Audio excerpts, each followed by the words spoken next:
What is not empirical? What's not empirical is the metaphysical belief system that nature is totally mechanical, that it's all unconscious, that the laws are fixed. All these, in my book, The Science Delusion, I have these 10 dogmas of science. Memories are stored in the brain, that's another one. They believe that because they're materialists, everything must be matter, so all our memories must be inside our heads. In some way, a memory must have a material component. It must, on some level, be measurable. Exactly. And therefore, when you die and your brain decays, all your memories are wiped out.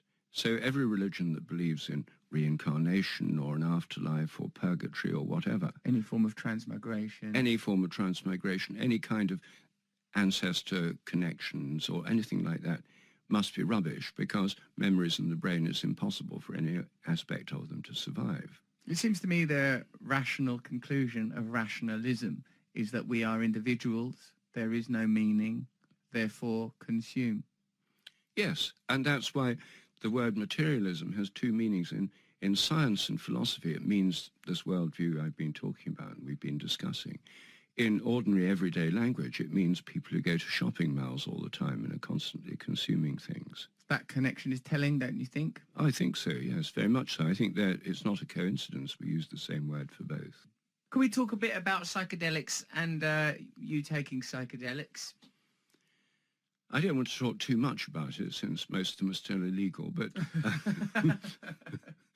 Should we talk about how you've never taken psychedelics? Now it's illegal and wrong to do it. Well, I'll tell you why. I'm very interested in Terence McKenna, and you were friends with Terence McKenna, weren't you? In fact, I've heard him talk about you on YouTube videos and stuff. We were great friends, and in fact, we had, with our friend Ralph Abraham, who's a chaos theory mathematician at the University of California, we had about 40 or 50 three-way trialogues, and we produced 2 books together, and there's about 20 or 30 of these trialogues are on my website in streaming audio. So, you know, for 20 years nearly, we met every year. We spent several days just talking to each other, because that's what we most enjoyed doing.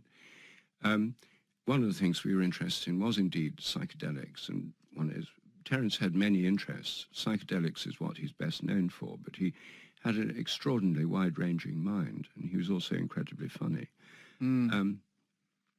Well, for me, I suppose if it's a long time ago, I can talk about it. For me, a great revelation was in about 1971, when I took LSD for the first time.